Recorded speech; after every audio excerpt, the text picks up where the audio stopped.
Assalamualaikum warahmatullahi wabarakatuh. Al-Fatiha ila ruhi Sayyidina wa Habibina wa Syafa'ina Rasulullah Muhammad bin Abdillah sallallahu alaihi wasallam, summa ila ruhi sahibul mu'allif al-imam An-Nawawi. Al-Fatiha. Bismillahirrahmanirrahim. Alhamdulillah. Iyyaka na'budu wa iyyaka nasta'in. Ihdinas siratal mustaqim. Shiratal ladzina an'amta 'alaihim. Bismillahirrahmanirrahim. Alhamdulillahi rabbil alamin wa bihi nasta'in ala umuri dunya waddin. Wa sallallahu ala sayyidina Muhammadin wa ala alihi wa sahbihi ajma'in. Subhanaka la ilma lana illa ma 'allamtana innaka antal alimul hakim.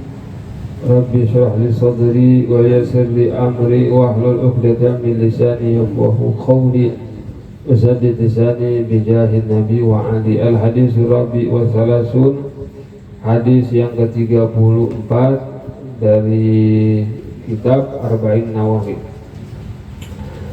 Qala al-musannif rahimahullahu ta'ala wa nafa'ana bihi wa bi ulumihi fid dharain amin. An Abi Sa'id Al-Khudri radhiyallahu anhu,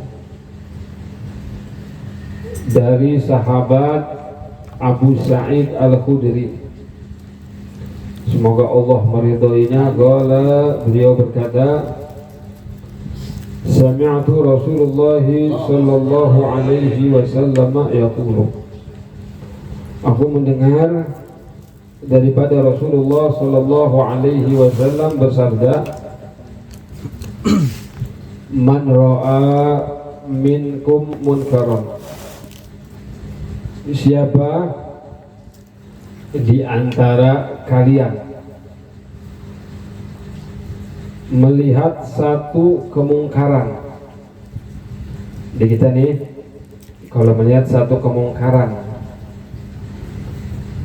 falyughayyirhu biyadihi, maka hendaknya dia rubah atau dia hilangkan kemungkaran tersebut dengan tangannya atau dengan kekuasaannya.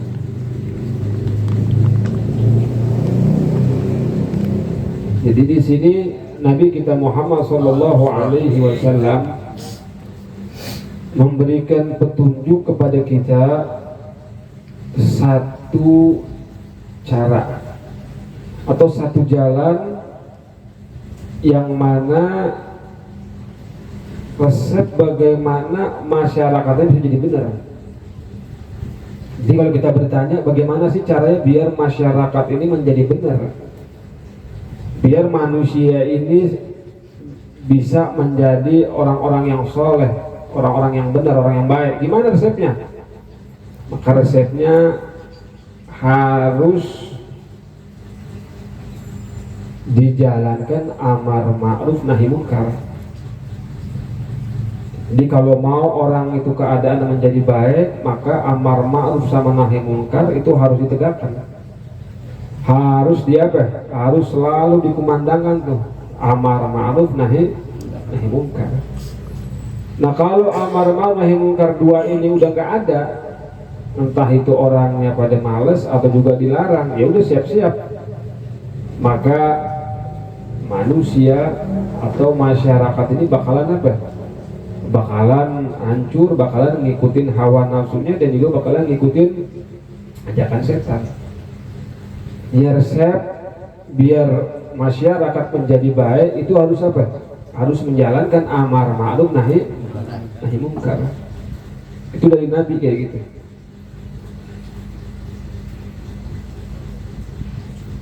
Makanya Nabi Muhammad juga mengajarkan kepada umatnya, kalau misalnya ada satu kejahatan, ada satu kerusakan yang mana kalau tersebar di masyarakat ini bakalan apa?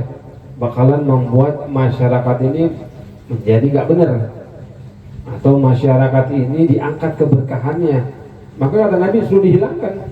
Apa aja kerusakan yang bikin masyarakat ini menjadi hancur, maka kata Nabi harus dihilangkan. Maka kata Nabi falyughayyirhu biyadihi. Kalau kalian lihat kemungkaran, maka hilangkan dengan tangan kalian. Apa aja kemungkaran? Banyak banget sekarang. Nah, kita ini setiap individu kena semuanya. Jadi jangan ente kira tugasnya amar nahi munkar tugasnya ustadz, bukan. Jangan kira amar ma'ruf nahi munkar ini tugasnya ulama, bukan. Tugasnya Habib, bukan. Amar ma'ruf nahi munkar itu tugasnya siapa? Tugasnya semua yang ngaku umat Nabi Muhammad. Jadi kalau kita ngaku umat Nabi Muhammad, maka kita wajib untuk menjalankan amar ma'ruf nahi munkar. Entah itu pejabatnya, entah itu ulamanya, entah itu masyarakat biasanya, entah PNS-nya, semuanya wajib menjalankan amar ma'ruf nahi munkar. Tinggal nanti tergantung kemampuannya dia. Bagaimana kemampuannya dalam beramar nahi munkar. Kita ini sebagai orang biasa, amar nahi munkar di mana? Dalam keluarga kita. Makanya kalau di keluarga kita nih, dalam keluarga kita aja deh, nggak usah jauh-jauh. Keluarga kita kalau nggak ada kepala rumah tangga menjalankan amar ma'ruf nahi munkar, jangan berharap kita mau minta apa? Minta keluarga yang sakinah, mawadah, warahmah. Ya kan, kalau orang kawin itu sering mudah-mudahan jadi keluarga yang apa? Sakinah, sampai 3 orang atau sakinah juga, mawadah, masih rahmah. 3 orang. Tapi kalau kepala rumah tangganya tidak menjalankan amar nahi munkar di sini, jangan berharap adanya mawadah, sakinah, nggak ada. Makanya kepala rumah tangga nih, khususnya bapak, di sini dia wajib nih menjalankan amar ma'ruf nahi munkar. Jadi dari rumah dulu kita hidupkan, dari rumah dulu kita hidupkan, baru nanti merembet ke tetangga, baru nanti merembet lagi ke tetangga sebelah, terus sampai apa? Sampailah ke masyarakat umum. Kita perhatikan istri kita perhatikan anak kita. Anak kalau udah umur 7 tahun tuh mulai tuh sholat, suruh sholat tuh umur 7 tahun, suruh aja sholat. Dia mau sholat mau kagak, yang penting kita suruh. Umur 7 tahun, umur 10 tahun kalau nggak sholat apa ya? Dipentung, jangan dipentung, kesian, pukul aja. Umur 10 tahun, anak perempuan kita diajarkan dari kecil untuk apa? Untuk biasakan pakai pakaian yang menutup aurat. Penting tuh anak kecil. Emang kan kalau anak kecil belum wajib ya. Anak kecil ini umur 3 tahun, 4 tahun, 5 tahun belum wajib untuk menutup aurat. Tapi kita sebagai orang tua dari kecil kita biasain. Makanya kalau yang beli baju lebaran nih, jangan beli baju yang seksi-seksi buat anak, jangan. Kalau nanti beli baju lebaran buat anak nih, beli baju lebaran yang apa? Yang menutup aurat. Celana apa ya? Panjang. Terus kalau perempuan beliin apa? Beliin gamis atau belikan apa namanya, kan sekarang ada tuh kerudung. Kenapa? Karena masa anak-anak ini masa yang paling disenengin sama manusia. Itu masa anak-anak. Makanya nanti kalau dia dari kecil dibiasakan dengan memakai pakaian yang menutup aurat, dari kecil terbiasa. Kayak ente dulu terbiasa pakai celana panjang dari kecil nih. Udah gede pakai celana pendek kayaknya risih kan? Loh, itu orang tua kita, masya Allah. Terima kasih tim orang tua tuh, masya Allah. Karena apa? Karena masa anak-anak itu masa paling senang. Makanya kita nih ketika udah besar, kita bakalan mengingat masa kecil kita yang senang itu. Oh, aku masih kecil dipakai beliin baju sama orang tua nutup aurat.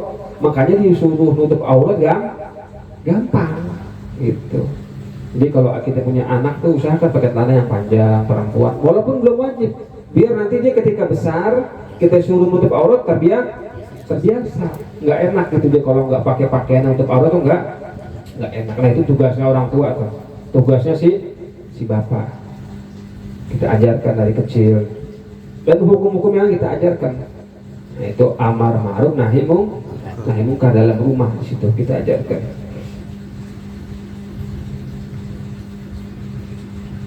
Terus nanti kalau dia punya kekuasaan, misalnya RT, RW, terus sampai ke atas, nah, dia baru bisa tuh menghilangkan kemungkaran dengan tangan dengan kekuasaannya. Kalau dia menghilangkan kemungkaran dengan kuasaannya, satu kali aja dengan dia omongan, itu misalnya dia ngomong aja, nggak boleh diadakan konser apa nih yang konser kemarin, apa? Itu dah.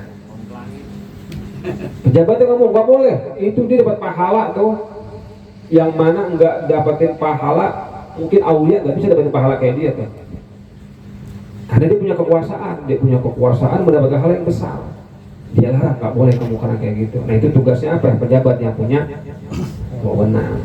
Antar juga, kita ada juga, ustadz ada juga, tergantung kemampuannya. Nah tadi dengan tangan, kalau kita mampu, ya paling sama anak mampu dia pakai tangan, masa nggak berani sama anaknya tuh? Berani nggak sama anak? Nah, iyalah demi kebaikannya. Fa'ilam yastati fabilisani. Kata Nabi kalau tangan nggak bisa, ada kemungkaran depan mata kita, jelas depan mata kita ya. Karena kalau nyari nggak boleh. Tajassus tuh nggak boleh kita nyari kesalahan orang. Ada orang dalam rumah, misalnya orang dalam rumah berbuat maksiat, kita nggak boleh nyari tuh. Wah ini kayaknya ada orang ngumpul-ngumpul nih. Jangan-jangan nyeket botolnya dia nih. Nggak boleh kita nyari itu. Kita ngopi nggak boleh, nggak boleh. Jadi yang depan mata kita. Nah, kalau nggak mampu dengan tangan, maka dengan lisan, dengan nasihat omongin, itu nggak boleh, dosa, nanti Allah marah, ya kan? Nasihatin. Fa'ilam yastati fabigolbi. Kalau nggak bisa juga dengan lisan, maka dengan hati. Jadi paling minim itu dengan hati. Hati itu apa? Kita ingkar, nggak demen namanya itu perbuatan. Jadi kalau mungkin dengan tangan kita ada orang nggak bisa dengan kekuasaan, mungkin dengan lisan juga ada orang yang nggak bisa, tapi hati semua pasti bisa. Jadi paling minim banget tuh kita kalau ada kemungkaran ingkar dengan hati, jangan ngedukung. Ini ada kemungkaran dia cari-cari dalil yang ngedukung aja, jangan. Paling minim banget tuh ya, paling minim banget tuh ingkar dengan hati. Kalau dia nggak ingkar juga dengan hati, maka itu dalil, bukti bahwasanya apa? Imannya udah nggak ada. Makanya kata Nabi, wadzalika adaful iman. Dan itu selemah-lemahnya iman itu ingkar dengan hati. Kalau dia udah nggak ingkar juga dengan hati, berarti tanda ada bahwasanya apa? Di hati dia udah nggak ada iman. Jadi paling minim nih kita semuanya nih wajib apa untuk ingkar dengan hati. Kita ingkar, nggak suka dengan yang adanya kemungkaran, walaupun kita juga belum benar, walaupun kita juga belum benar, tetap kita harus ingkar dengan kemungkaran, karena mudorotnya ini menular kemana-mana. Wa ma asabakum min musibatin fa bima kasabat aydikum. Nggak ada musibah yang menimpa kita kecuali itu apa? Disebabkan dosa-dosa kita, disebabkan perbuatan kita sendiri. Nggak ada rezeki seret, terus lagi apa lagi nih? Rezeki seret, usaha nggak lancar, sumpah, sakit, macam-macam. Itu semua sumbernya yang pertama dari apa? Dari dosa. Wa ma asabakum min musibah, atau dalam hadis sebutkan innal abda qad yuhramur rizqu bi dzambi yusibuhu, atau kama qala Nabi sallallahu alaihi wasallam. Sungguhnya seorang hamba itu terkadang dijauhkan oleh Allah Subhanahu wa taala dari rezeki karena perbuatan dosa yang dia kerjakan. Nah, kemungkaran ini harus dihilangkan, harus dilenyapkan. Jadi kadang-kadang tetangga kita yang berbuat dosa, kitanya diam-diam aja, kita kena juga tuh. Kalau adanya apa namanya? Sialnya, apesnya kena juga. Sebagaimana kita bertetangga dengan orang soleh. Sebagaimana kita tetangga dengan orang soleh. Nah, kita punya tangga sama orang soleh, makanya nih usahakan nih. Kalau ente mau cari rumah, ente misalnya mau pindah kemana, cari itu rumah yang ada masjidnya, atau rumah yang ada musolahnya, atau lebih bagus tetangga sama orang soleh. Karena apa? Karena itu mengaruh, ente mendapatkan keberkahan juga. Sebagaimana kalau ente bertetangga dengan ahlu maksiat mendapatkan apesnya, atau juga ketika bertetanggaan dengan orang soleh. Itu pernah ada satu cerita tuh, ada orang Yahudi. Itu orang Yahudi tetanggaan sama Al-Imam Abdullah bin Mubarak. Sayyiduna Abdullah bin Mubarak ini ulama besar, ahlu hadis, ulama yang top, wali juga. Sayyidina Abdullah bin Mubarak ini Sayyidina Abdullah bin Mubarak, saking baiknya beliau, maksudnya beliau punya hati ini luar biasa dah. Udah nganggap semua orang tuh baik. Terus Sayyidina Abdullah bin Mubarak tuh setiap punya apa-apa pasti ngasih tetangganya tuh yang Yahudi. Dia punya apa dikasih tetangga. Bahkan dalam riwayat suka ngeduluin tetangganya dulu pada anaknya. Nah ini beda, kelasnya tinggi ini Sayyidina Abdullah bin Mubarak. Tapi bisa kalau kita mengamalkan. Akhirnya suatu saat ada orang datang kepada ini Yahudi, nawarin, rumah kamu dijual nggak? Oh iya, rumah saya dijual. Nah, pasaran rumah di situ waktu itu harganya taruhlah 1.000 real, 1.000 dirham. Tapi ini Yahudi dijual berapa? Kata dia 2.000 dirham. Lah itu kok dijual rumah mahal banget katanya. Ini kan pasaran di sini rumah 1.000 dirham, kok itu jual 2.000? Iya, 1.000 dirham. Saya jual harga tanah 1.000 dirhamnya lagi karena bertetangga dengan Abdullah bin Mubarak. Orang Yahudi tahu tuh Sayyidina Abdullah bin Mubarak. Jadi 1.000 dirhamnya harga apa? Harga rumah dan tanahnya. 1.000 dinarnya apa? Karena bertetangga sama Abdullah bin Mubarak. Akhirnya nggak jadi beli dia kan, mahal banget tuh rumah. Akhirnya Sayyidina Abdullah bin Mubarak dengar, katanya tadi tetanggamu mau jual rumah nggak jadi. Kenapa? Dia jual rumah kemahalan. Kata dia 1.000 harga rumah, 1.000 lagi harga karena mahal. Tetangga dengan engkau ya Allah. Akhirnya Sayyidina Abdullah angkat tangan, beliau berdoa, ya Allah, kalau memang yang dilakukan tetanggaku Yahudi itu benar, tolong ya Allah masukkan dia ke dalam Islam. Akhirnya gak lama tuh Yahudi datang nemuin Abdullah bin Mubarak, langsung masuk Islam. Nah, karena sebab apa? Bertetangga dengan orang soleh. Jadi kalau bertetangga dengan orang soleh itu berpengaruh, sama bertetangga dengan ahli maksiat juga berpengaruh. Makanya ulang, kalau kita mau cari rumah itu usahakan cari yang ada masjidnya, yang ada musolahnya. Jangan itu nyari rumah yang maksudnya yang nggak ada orang baiknya di situ, yang nggak ada majlis, jangan. Terus ujung-ujungnya entinya lama-lama ketarik juga tuh, jangan. Nah, rawahu Muslimun, hadis ini diriwayatkan oleh Al-Imam Muslim. Wallahu a'lam bishawab. Subhanakallahumma wa bihamdika asyhadu an la ilaha illa anta astaghfiruka wa atubu ilaik. Wassallallahu ala sayyidina Muhammadin wa ala alihi wasallam. Walhamdulillahi rabbil alamin.